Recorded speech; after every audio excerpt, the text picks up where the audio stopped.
Imagínate por un momento que estás andando por la selva, estás de vacaciones y de repente ves que viene un león hacia ti.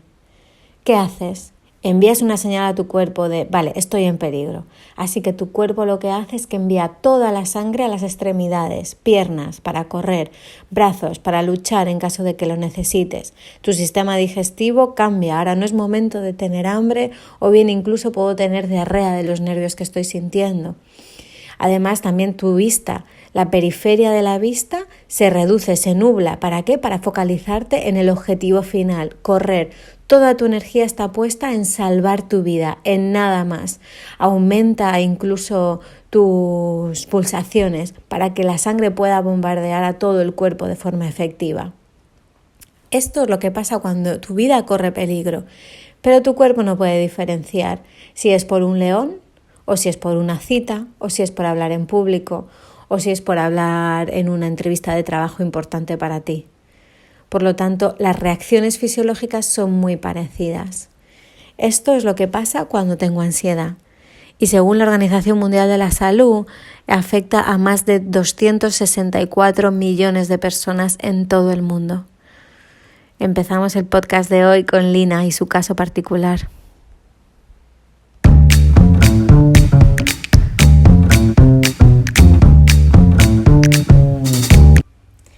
Bueno, pues hoy tenemos un podcast un poquito diferente. Hoy está aquí Lina conmigo, que es una persona en la que ha vivido un proceso de ansiedad y tenemos la suerte de que se ha ofrecido a contarnos un poco su experiencia. Hola Lina, ¿cómo estás? Hola Miriam, ¿cómo estás? Bueno, muchísimas gracias porque la verdad que no es muy común encontrarme con alguien que diga, sí, yo quiero que esto se sepa, que es la razón por la que estamos haciendo el podcast y yo quiero que la gente conozca mi experiencia porque no era lo que te pasó cuando lo empezaste a sentir, ¿verdad? Exactamente, porque cuando me empezó la ansiedad, me empezó con un ataque de pánico y yo esto no lo había sentido nunca. Entonces yo no sabía lo que era, no sabía si era normal y yo lo primero que pensé era que mi cerebro estaba, no sé, algo pasaba, tenía algún desequilibrio químico, algún problema neurológico, algo que no tenía solución, me estaba volviendo loca. ¿Qué es lo que tú sentías? A ver, pues lo primero fue ese ataque de pánico.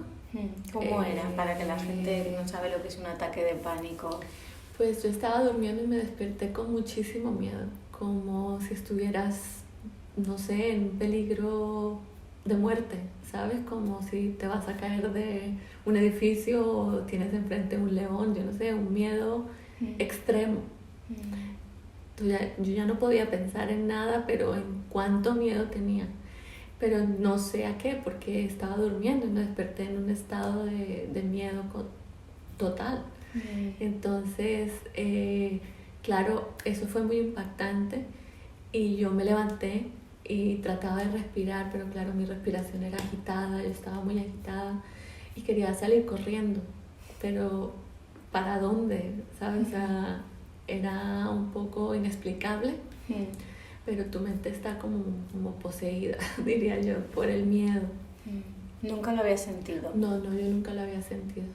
Es algo que yo sé ahora que venía un poco construyéndose porque yo ya estaba padeciendo insomnio y estaba muy irritable. Como que no tenía tolerancia para nada. Entonces tenía problemas en mi casa al relacionarme incluso con mi hijo porque tenía muy poca tolerancia.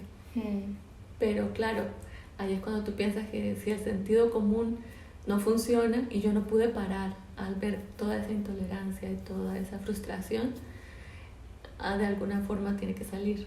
Claro. Y terminé experimentando un ataque de pánico y viviendo una crisis de ansiedad que fue muy fuerte. Cuando tú estás en la cama y te despiertas así, ¿qué es lo que haces en ese momento? Pues yo me levanté y me fui al balcón y traté de respirar porque sentía que me estaba ahogando. y traté de respirar y me fui al balcón a respirar y respirar. Empecé a respirar y la respiración me ayudó a calmarme, porque lo que sentía era que me estaba ahogando. Y yo no le dije nada a nadie, simplemente salí yo sola y me fui al balcón y empecé a respirar. Y la respiración pienso que me fue calmando, yo me senté, empecé a respirar y me quedé dormida de nuevo. ¿En el balcón? En el balcón, sí, en el balcón. Me quedé dormida de nuevo y luego cuando me desperté yo ya estaba metida en un bulo de miedos y ansiedad, porque lo que me había pasado no lo podía explicar y pensaba cómo no podía dormir, las pastillas de dormir ya no me hacían efecto, mi cerebro estaba demasiado activo, hiperactivo. Y entonces yo pensé, yo no sabía que la ansiedad existía como una enfermedad mental, ni el pánico. No conocía mucho de la salud mental, así específicamente. Entonces, claro, yo pensé que yo tenía un problema, que me estaba volviendo loca, o que mi cerebro estaba, o que tenía incluso un tumor, ¿sabes? Pensaste, tendré un tumor cerebral o yo qué sé. Pensé que estaba enferma de algo y me dio muchísimo miedo. Y aparte el corazón, mi corazón estaba ahí como con taquicardia y con esas sensaciones de, ¿sabes? De ansiedad, que yo no sabía en realidad qué pasaba. Y un agotamiento increíble. Entonces, claro, aparte de que tienes las emociones, tienes las sensaciones físicas, claro, que nunca has experimentado. Entonces, esto como que se apodera un poco de tu cerebro y se refuerza. Es un ciclo que se refuerza a sí mismo. Cuando tú sientes que te estás volviendo loca, ¿qué haces ahí? Qué miedo, ¿no? Pensar que te estoy volviendo loca. Sí, pues la ansiedad se incrementa. Tengo muchísimo miedo, tengo pánico, la ansiedad se incrementa. Y entonces yo lo primero que pienso es que tengo que ir al médico. Hablo con mi hermana que es médico y me dice que hable con un psiquiatra o un neurólogo. Y he llamado a un psiquiatra y él me explica que es como un ataque de ansiedad, que es como cuando tienes un sistema de alarma en tu casa que está fallando y se dispara sin que haya un peligro. Entonces lo que necesitamos es como resetear un poco el cerebro y volver a la normalidad. Pero claro, él sin saber exactamente por qué se desató. Claro. Entonces él me dijo, yo te puedo dar una medicación para que te ayude a calmar esta ansiedad y estos ataques que puede que te vuelvan a dar, y para ayudarte a dormir, pero tienes que buscar un psicólogo y tratar de entender qué está pasando. Y claro, yo le decía, pero es que yo estoy bien, yo no tengo nada, yo no necesito un psicólogo, todo está bien. Él me decía, yo te recomiendo que busques un psicólogo porque esto está desatado por alguna razón. Puede haber también factores químicos, pero en tu caso pues no lo creo de momento, ya veremos más adelante. De momento no lo creo porque no lo has experimentado antes. Entonces yo te recomiendo que busques un psicólogo y empieces a mirar qué está pasando. Y mientras tanto vamos tratando con esta medicación. Y entonces así fue que yo empecé a buscar a un psicólogo y empecé a pensar dentro de mí qué puede estar pasando. Que estaban pasando muchas cosas, pero de todas no podía pensar en nada específicamente. Y bueno, así. De alguna forma tú pensabas, este ataque de pánico ha sido algo esporádico, no porque lo vayan causando todas las cosas que dices que estaban pasando a tu alrededor. Sí, claro, yo inmediatamente pensé que eso era un problema neurológico, un problema cerebral, que yo estaba enferma, a lo mejor tenía un tumor, era mi miedo principal, un tumor cerebral, y yo era lo que yo imaginaba que me estaba produciendo todo esto, porque yo no lograba atarlo a nada con claridad. ¿Y en qué momento tú empiezas a atar las cosas? Cuando el psiquiatra me dice que debo ir al psicólogo, porque esto es más un problema psicológico que físico o neuronal. Entonces yo me quedo un poco parada pensando pero entonces no entiendo qué pasa, no me imaginaba que pudiese llegar un problema psicológico hasta tal punto. Afectarte tanto. Sí, no imaginaba que, ni siquiera sabía que era un ataque de pánico. Entonces no sabía que se podía experimentar ansiedad a nivel clínico de esa forma, ¿sabes? Estar enferma de ansiedad, no sabía yo que se podía que esas enfermedades existían y cómo se sentían y que yo podía llegar allí. ¿Y qué es lo que tú ibas sintiendo? Por si alguien lo experimenta, para decir, esto es ansiedad, ¿cómo era tu día a día? Pues yo experimentaba miedo constante por todo. Yo solía o suelo viajar muchísimo. Siempre he estado subiéndome a un avión de aquí para allá sin ningún problema. Y a partir de ese momento yo le tenía pánico al avión. Tenía claustrofobia maximizada, o sea, me daba miedo, me daba claustrofobia incluso en espacios abiertos. Me daba miedo ir de mi casa al supermercado o del supermercado a mi casa, o sea, el cambiar de ubicación me daba muchísimo miedo. Pero también me daba miedo estar en mi casa. Era un sin vivir, es que no encontraba dónde estar, ¿sabes? No encontraba qué hacer porque todo me daba miedo. Y el miedo no era, ay, tengo miedo. No, el miedo era un miedo físico, terror, taquicardia, el estómago lo sentía revuelto, como cuando no sé, sientes como que te va a atropellar un coche y te diste cuenta de repente. Y esa sensación así tan abrupta, pues era lo que yo sentía constantemente. Entonces es muy difícil vivir con eso. Claro. Es muy difícil vivir con eso, con esa ansiedad, todas esas sensaciones físicas. Mi estómago estaba mal por todo el tiempo, o sea, tenía indigestión totalmente cerrado, yo no podía comer. Yo perdí 7 kilos en un mes o en un mes y medio, no sé, porque mi estómago estaba totalmente cerrado y yo no toleraba la comida, solo agua. Claro. Y tenía que forzarme a comer una banana al día o algo así, que era lo máximo que yo podía comer porque mi estómago estaba totalmente cerrado. ¿Y qué tipo de pensamientos tenías cuando te pasaba todo eso? Pues todo te da miedo, es que tu cerebro es como que tu cerebro no tiene más funciones en ese momento sino salvarte de algo peligroso. Entonces tú no puedes racionalizar, no puedes pensar con claridad, estás todo el tiempo alerta, entonces es agotador, es muy agotador mentalmente, físicamente. Y no es tan fácil entrar en razón, o sea, tú le puedes decir a una persona en un ataque de pánico o con una crisis de ansiedad, tranquilízate. Es que no puedes, no puedes, o sea, ¿cómo? Tranquilízate, sí, pero ¿cómo? ¿Sabes cómo? Y fue evolucionando, ¿sabes? Porque yo empecé a leer mucho sobre ataques de pánico y todo esto mientras conseguía a una psicóloga hasta que llegué a ti, porque también probé muchos psicólogos hasta que encontré la persona con que yo me sentía cómoda. Pero yo empecé a leer mucho, entonces hablaban de la psicología cognitiva como una manera de recuperarse de este tipo de trastornos. Entonces yo empecé a usar eso como una herramienta para salir de ahí, para conquistar el miedo. ¿Tú usabas? Sí.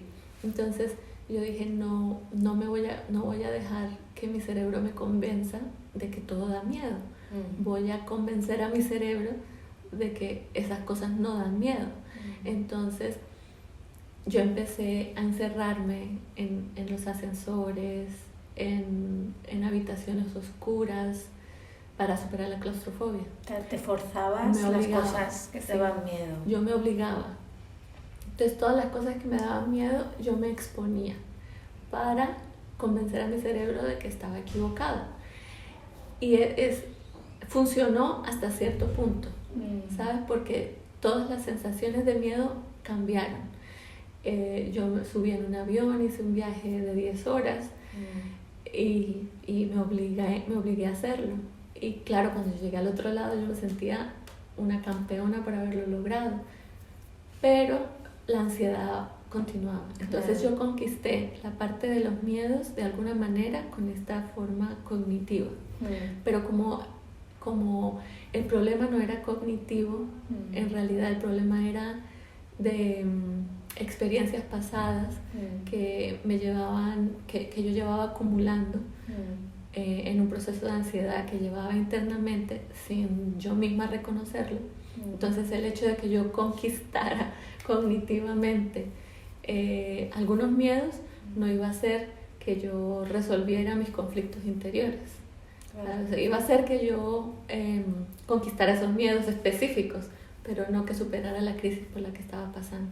Claro. Que la crisis tenía una razón de ser. Entonces, pues sí.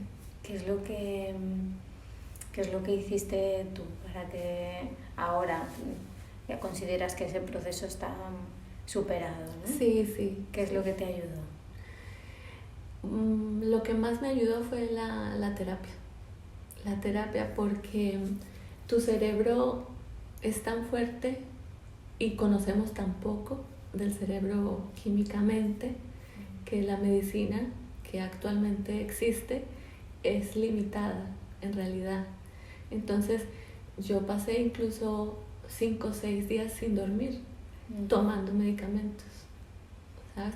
No quiere decir que no funcionen, sí funcionan y te ayudan a atenuar un poco, pero no son la solución, porque si no haces terapia, tu cerebro se enrolla en esas historias y puede llegar totalmente a cancelar los medicamentos que estás tomando. O sea, es como si no estuvieras tomando nada. En el punto más álgido de mi crisis, los medicamentos no hicieron nada, porque yo estaba tomando para dormir y para la ansiedad, y sin embargo estaba en puntos en los que quería morir. En lo que pensaba era en cómo podía hacer para quitarme la vida, que fuera efectivo en realidad, porque claro, no quería quedarme, ¿sabes? Intentar morir y quedarme mal. Yo quería morir de verdad. Entonces era algo muy, muy, muy duro, y tú prefieres el dolor físico en ese momento. Entonces la terapia en realidad es lo único que te saca de allí, pero tienes que encontrar el terapeuta adecuado. Tienes que encontrar la persona con la que tú te sientes cómodo y crear un ambiente en el que tú puedes sacarlo todo. Claro. Y tienes que querer también. Claro, tienes que querer, ¿no? Perdona que vuelva un momentito atrás, cuando has dicho lo de querer morir, ¿era algo relacionado con la vida? ¿No quiero vivir más o no quiero sentir este dolor o este sufrimiento? No quiero sentir este dolor. Yo no quiero sentir este dolor. Yo no puedo vivir así. Yo no puedo vivir así, prefiero morir. Claro. Sí, porque yo tenía muchas razones para vivir. Tengo muchas razones para vivir, pero así no podía vivir. Claro. Entonces por eso deseaba morir. ¿Y cómo te sientes con eso ahora? No lo puedo creer. No puedo creer Es que es como dos mundos. Es el mundo que tú ves cuando estás pasando por un proceso de ansiedad y el mundo real. O el mundo que ves cuando estás sano. ¿Sabes? Porque cuando estás pasando por un proceso de ansiedad, tu cerebro en realidad está totalmente absorbido por salvarte de algo, ¿sabes? O sea, está absorbido por la ansiedad, y el resto de funciones parece que no están trabajando. Entonces tú no puedes apreciar nada. Claro. No puedes ser agradecido, no puedes apreciar las cosas buenas que hay. Estás absorbido. Entonces ahora yo digo, no puedo creer que yo me sentía así, no puedo creer que yo quería morir. Pero de cierta manera entiendo porque me sentía así, porque pensaba eso, porque el dolor era muy fuerte. Yo pienso que esto es una de las cosas, esto es lo más duro que yo he pasado en mi vida, sin lugar a dudas, la experiencia más dura. Y ahora me siento súper agradecida de haber encontrado las personas correctas y haber podido hacer el proceso correcto y superarlo, porque la vida es larga, espero, y tengo mucha ilusión. Ahora puedo ver, quiero vivir mi vida, ahora estoy feliz, estoy tranquila, estoy en paz y estoy feliz porque también logré reacomodar todas esas sombras que me acompañaban, que todavía tenían tanta carga emocional, ¿sabes? No tenían por qué tenerla porque ya habían pasado, pero al no saber procesarlas, pues me llevaron hasta esta crisis. ¿Cómo te ayudó la terapia? Pues la terapia fue fundamental porque me ayudó a atar cabos en todos los episodios de mi vida que habían producido esta ansiedad. Me ayudó a entender cómo uno se ligaba con el otro y con el otro. Y cómo todo eso había, a través de mi vida, a través de los años, había ido, era como construir una pared, poniendo ladrillos y más ladrillos y más ladrillos y más ladrillos y más ladrillos. Y claro, hasta que esa pared pues ya no me dejaba mover, como que me atrapó y me dejó completamente paralizada, ¿sabes? Entonces la terapia me ayudó a profundizar en todos esos episodios, abrimos heridas, abrimos situaciones y recuerdos que daban muchísimo miedo, muchísima ansiedad, y fue muy dura. La terapia fue muy dura, fue un proceso duro, pero vale la pena completamente, porque al final te recuperas tu vida, te recuperas a ti mismo, ¿sabes? Estas cosas que pasaron en la vida, que nos llevan a experimentar estas crisis, no van a desaparecer, nunca van a desaparecer porque hacen parte de tu historia, pero no tienen por qué seguirte creando esa ansiedad y ese miedo y esa tristeza y esa preocupación, ¿sabes? No tienen que mantener la carga emocional a través de los años, claro. Pero eso pues no lo sabes si el miedo lo arrastras contigo, no lo sabes si la ansiedad lo arrastras contigo. Solo cuando alguien te hace ver con un punto de vista ajeno al tuyo, te hace ver otra perspectiva, entonces tú empiezas a desatar, a desligarte, a entender qué es pasado o a soltar los lazos emocionales, pero tú solo, yo creo que yo sola no habría podido, necesitas un punto de vista diferente, otra perspectiva, y por eso es tan importante la terapia, el psicólogo, la psicóloga, y por eso es tan importante que sea un espacio seguro donde tú te sientas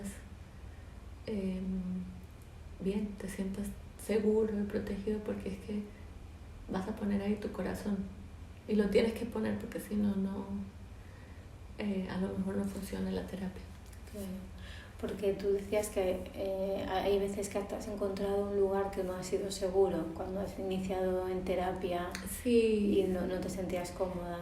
Sí, yo he encontrado personas que a la segunda terapia ya no se acordaban de nada de lo que yo le había dicho, o parecía que era otra vez la primera terapia, o no me daba confianza, no me sentía cómoda, no había química, ¿sabes?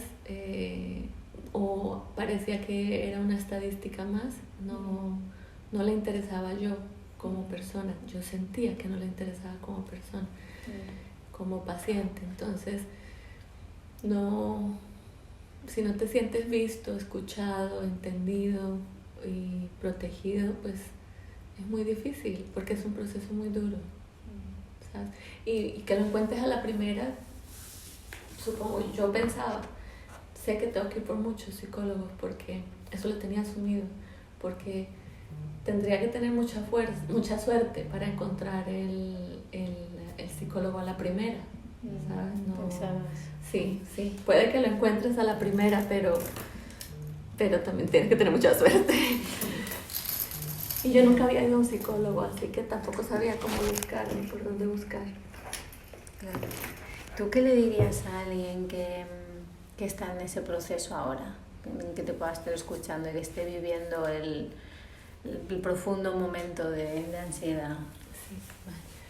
Pues primero que todo le diría que no es para siempre, que esto va a cambiar, que tengas un poco de paciencia. Yo sé que no es fácil tener paciencia, pero si lo miras en la perspectiva de tu vida, va a ser poco tiempo, ¿sabes? Un año en 50 o 80, o, ¿sabes? A mí me tomó 5 meses. Y yo tengo 46, ¿sabes? Si lo pones en esa perspectiva, puedes darte cuenta que es temporal, que es poco y que va a pasar, ¿no? Entonces a mí me ayudaba a ponerlo en esa perspectiva. Otra cosa que me ayudaba era pensar que es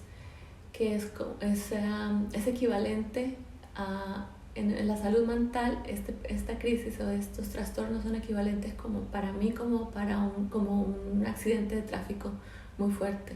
Si tuvieses roto una pierna o algo, se necesita un proceso de recuperación, un tratamiento y un tiempo para que tú vuelvas a caminar normalmente, ¿sabes? Entonces, a mí esa analogía de pensarlo como un accidente de tráfico muy fuerte, un diagnóstico de una enfermedad grave, pero que tiene un proceso y una terapia y una solución, entonces me ayudaba a tener paciencia y a entender que con el tiempo me iba a recuperar, ¿sabes? Como una pierna que está rota y se recupera, y luego terapia y caminas. Y luego también les diría que a las personas que estén pasando por eso, que la terapia es fundamental, pero es muy importante también que tú lo pongas todo, que tengas la disposición y el deseo de cambio, que no te conformes con vivir así, porque no hay que vivir así. Eso al final de cuentas no es vida, vivir con esa ansiedad y con este temor constante. Entonces no te conformes con vivir así y busca ayuda, y darle también crédito a la vida y al Dios en el que creas o en lo que creas, que te va a poner las personas correctas para que ayuden en tu proceso. Simplemente tienes que salir tú a buscar, ¿sabes? A buscar, y ya cuando encuentres las personas correctas lo vas a sentir, y cuando lo sientas empieza tu proceso y entrégalo todo, que vas a salir, sí, como he salido yo. Sí. Que parece que no vas a salir, lo sé, yo lo pensaba también, pero sí sales. Muchas gracias, Lina. Qué honor que compartas este espacio, ¿no? Siempre me acordaré la primera vez que hablamos y que me dijiste, pero esto le pasa a mucha gente, es común. Sí, claro, la ansiedad es muy común. Pues esto yo no lo sabía, ¿no? Claro, y me puse a llorar. ¿Te acuerdas? Me puse a llorar porque decía, Dios mío, no me estoy volviendo loca. Sí. Y de hecho la idea de yo esto lo quiero decir al mundo fue tuya, ¿no? Que yo dije, pues qué bonito que alguien pueda decir, quiero decirlo al mundo, porque realmente esto que te pasó a ti, pero esto es común, me ha pasado a mí muchas veces desde el otro lado, desde el terapéutico, y decir, pues sí, ojalá todos los que nos pase tengamos la valentía de poder decirlo, y así que se difunda, ¿no? Y cuando alguien sienta que le está pasando eso, poder decir, vale, ¿qué tengo que hacer? Exacto.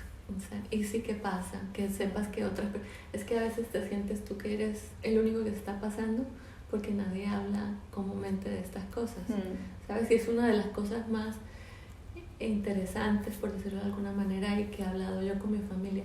Hay muchísimas personas de mi entorno que nunca se imaginarán por lo que yo estaba pasando, porque no se nota, ¿sabes? Cuando tú sales de casa te sientes bien, nadie diría que estás pasando por lo que está pasando, ¿sabes? Pero claro, tú te sientes ahí con esa soledad inmensa de pensar que eres tú el único. Y yo recuerdo que yo caminaba por la calle mirando a las personas y yo decía, ay, pues yo ¿por qué no puedo ser así? ¿Por qué no puedo vivir como ellos, estar tranquila? ¿Sabes? Y lo que mi esposo me decía era, tú no sabes, como ellos no saben cómo estás tú ahora, tú no sabes de lo que están pasando. Es muy silencioso, no mucha gente habla de eso, pero hay mucha gente que lo tiene. Y lo mejor de todo es que pasa, Sí. que es temporal, pero bueno, tienes que trabajar en ello. Muchas gracias, Lina. Pues gracias a ti, ojalá le sirva a alguien. Sí. Con que le sirva a una persona ya estaremos felices. Sí. Exactamente. Sí. Vale. Gracias, bonita. Vale, gracias.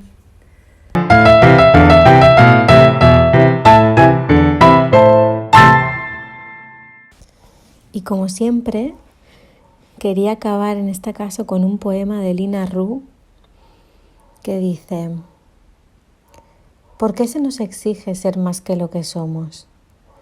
Si fuera más de lo mismo que soy, feliz estaría, pero exigen que sea mucho más de lo que no soy.